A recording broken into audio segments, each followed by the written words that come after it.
Viagem ao Centro da Terra, Júlio Verne, capítulo 3. É evidentemente rúnico, disse o professor, franzindo as sobrancelhas. Mas há um segredo aqui, e eu vou descobri-lo. Senão... Um gesto violento interrompeu seu raciocínio. Sente-se ali, ele acrescentou, apontando a mesa com o punho. E escreva!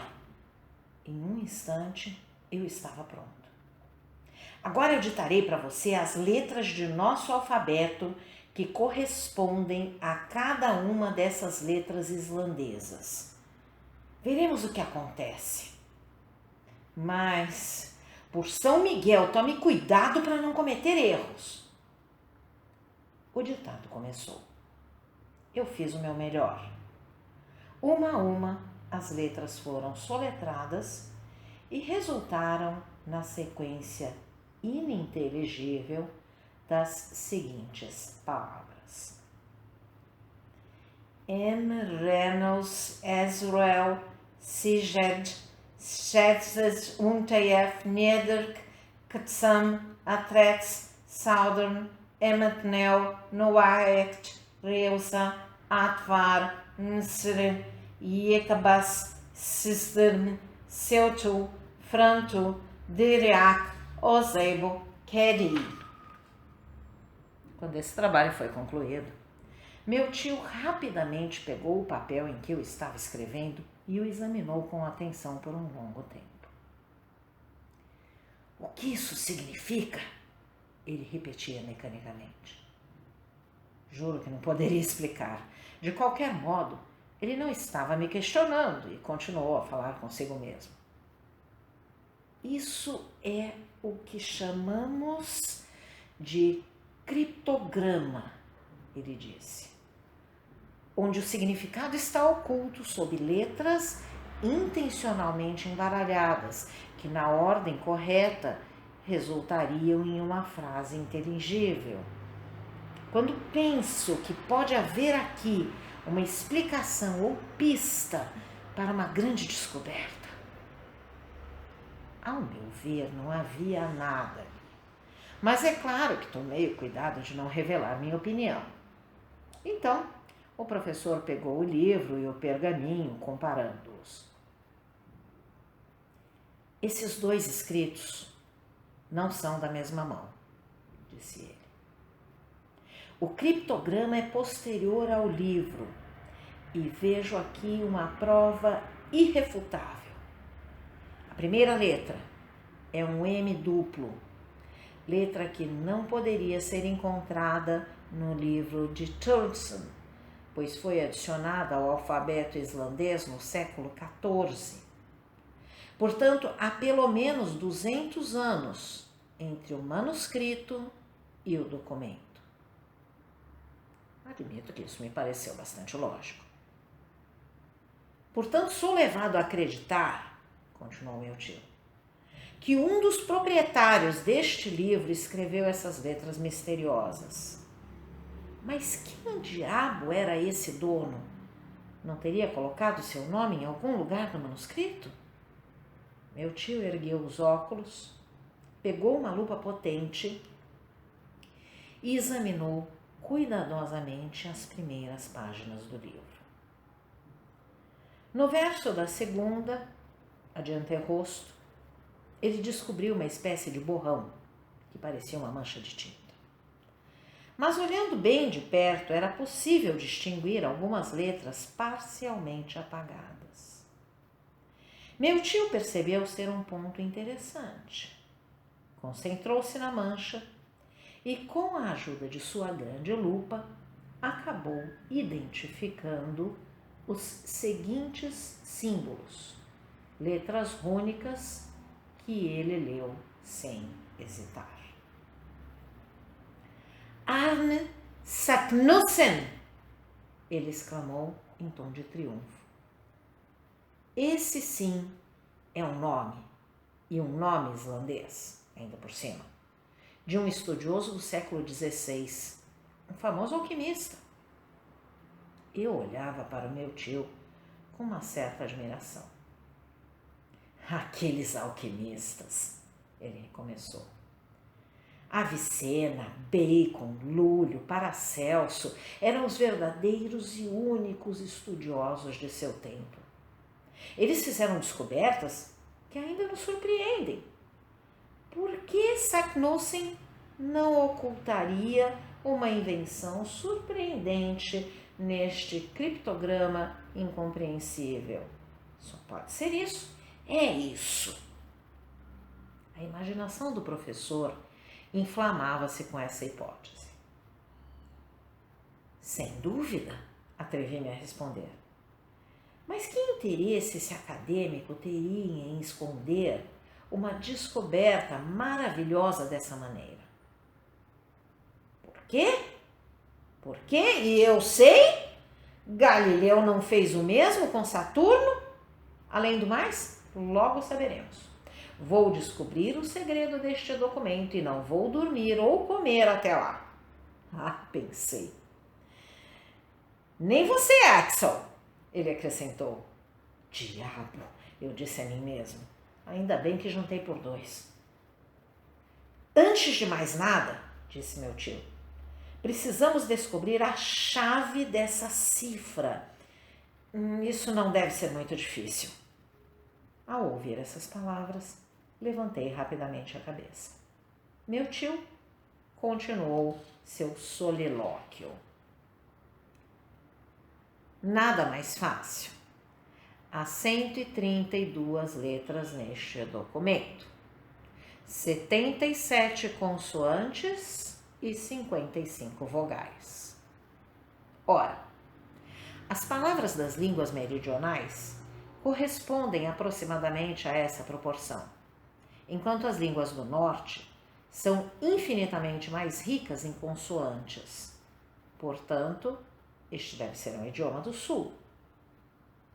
Suas conclusões eram muito precisas. Mas que idioma é esse? Eu esperava a resposta de um cientista, mas me vi diante de um profundo analista. Este Saknussemm, continuou ele, era um homem educado. Ora, se ele não escreveu em sua própria língua materna, deve ter priorizado o idioma usado pelas mentes cultas do século XVI, isto é, o latim. Se estiver enganado, posso tentar espanhol, francês, italiano, grego ou hebraico. Mas os estudiosos do século XVI geralmente escreviam em latim, portanto, tenho o direito de declarar a priori: isso é latim. Dei um pulo na cadeira. Minhas memórias latinistas rebelaram-se contra a pretensão de que essa série de palavras barrocas pudesse pertencer à doce língua de Virgílio. Sim, é latim, continuou meu tio. Mas latim embaralhado. Ainda bem, pensei. Se você puder decifrá-lo, meu tio, é porque é mesmo um homem inteligente. Examinemos com cuidado, disse ele, pegando a folha na qual eu havia escrito. Aqui está uma série de 132 letras em aparente desordem. Há palavras que consistem apenas em consoantes, como a primeira, emerms. Outras em que, por sua vez, predominam as vogais, como a quinta, Anteyef, e a penúltima, Ozeibo. Ora, evidentemente esse arranjo não foi planejado. Surgiu matematicamente como consequência da regra desconhecida que determinou a ordem dessas letras.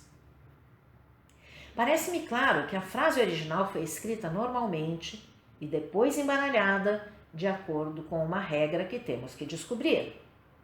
Quem possuir a chave dessa cifra poderá lê-la fluentemente. Mas que chave é essa? Axel, você tem essa chave? Não respondi essa pergunta por uma boa razão. Meus olhos se detinham em uma imagem encantadora na parede. Um retrato de Groban.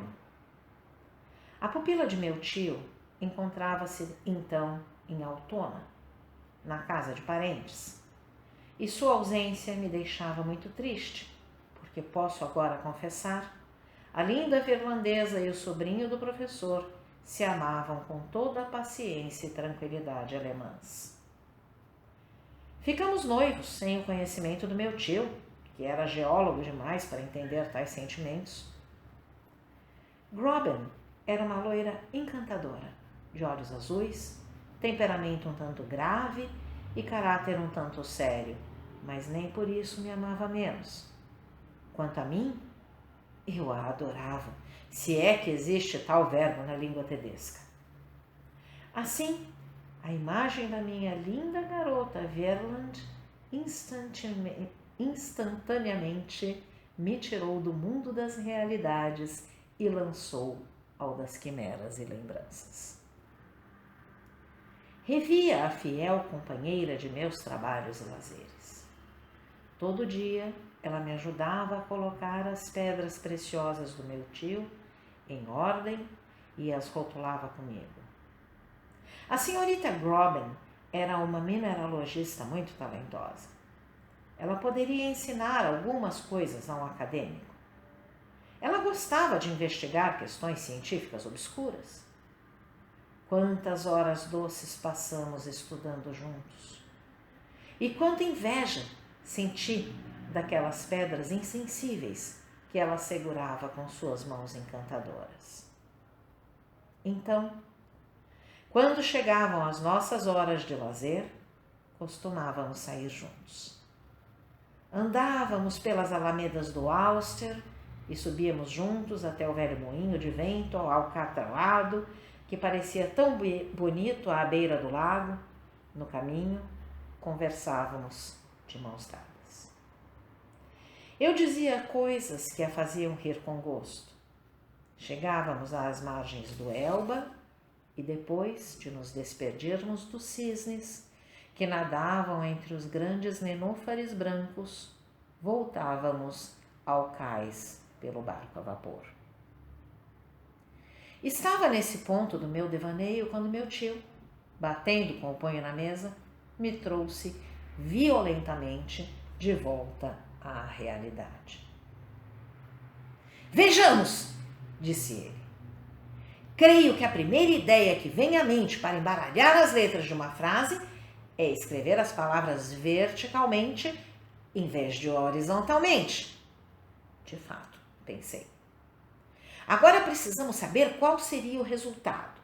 Axel, escreva qualquer frase nesse pedaço de papel, mas em vez de organizar as letras uma após a outra, coloque-as sucessivamente em colunas verticais em grupos de 5 ou 6. Entendi sua intenção. E imediatamente escrevi de cima para baixo. Eomr, Umia, Tumvu, Ahab, Atali, Moagn.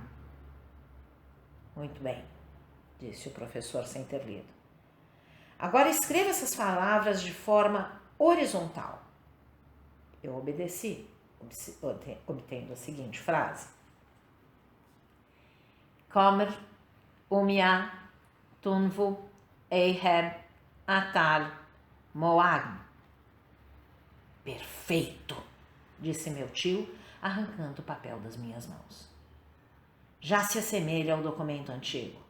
Vogais e consoantes estão na mesma desordem. Há até uma letra maiúscula e uma vírgula no meio das palavras, como no pergaminho de Saknussemm. Não pude deixar de achar essas observações muito engenhosas. Agora, disse meu tio, olhando diretamente para mim, para ler a frase que você acabou de escrever e que desconheço, tudo o que preciso fazer é pegar a primeira letra de cada palavra, depois a segunda, a terceira e assim por diante. E para sua surpresa, especialmente a minha, meu tio leu. Eu te amo muito minha amável Groben. O quê? Disse o professor. Sim, sem me dar conta, como um amante desastrado, escrevi essa frase comprometedora. Ah, você é Ana Groben, disse num tom de tutor. Sim, não, gaguejei. Você é Ana Groben, repetiu mecanicamente. Bem, vamos aplicar o método ao documento em questão. Meu tio, voltando à sua contemplação absorta, já se esquecia das minhas palavras descuidadas. Digo, descuidadas, porque a mente do erudito não conseguia entender os assuntos do coração. Felizmente, porém, o interesse pelo documento venceu. No momento de sua experiência capital, os olhos do professor Lidenbrock brilharam através de seus óculos. Seus dedos tremiam quando ele pegou novamente o pergaminho. Estava seriamente comovido. Por fim, tossiu alto e, com voz grave, soletrou a primeira letra e depois a segunda de cada palavra, uma após a outra, ditando-me a seguinte sequência. Nesuka senra isdof segnetarno essetar seret rotaivs doa ednesedrazne lakarmide jirastrak sarbutamimnert meretarsiloco islefen serna. Quando cheguei ao fim, admito que também me comovi. Aquelas letras, pronunciadas uma a uma, não transmitiam nenhum significado à minha mente. Eu esperava, portanto, que o professor deixasse uma magnífica frase em latim rolar majestosamente de sua língua. Mas quem poderia ter imaginado? Um soco violento sacudiu a mesa. A tinta derramou e a pena caiu dos meus dedos. Não é isso! Gritou meu tio. Isso não faz sentido! Então, atravessando o escritório como uma bala de canhão e descendo as escadas como uma avalanche, ele saiu correndo pela Kagnstrasse, partindo a toda velocidade. Então, caro áudio-leitor, se você gostou desse conteúdo, deixe seu like e inscreva-se no canal, ativando o sininho para ser notificado dos próximos vídeos com os próximos capítulos desse e de outros livros que estarei publicando. Um grande abraço e até a próxima!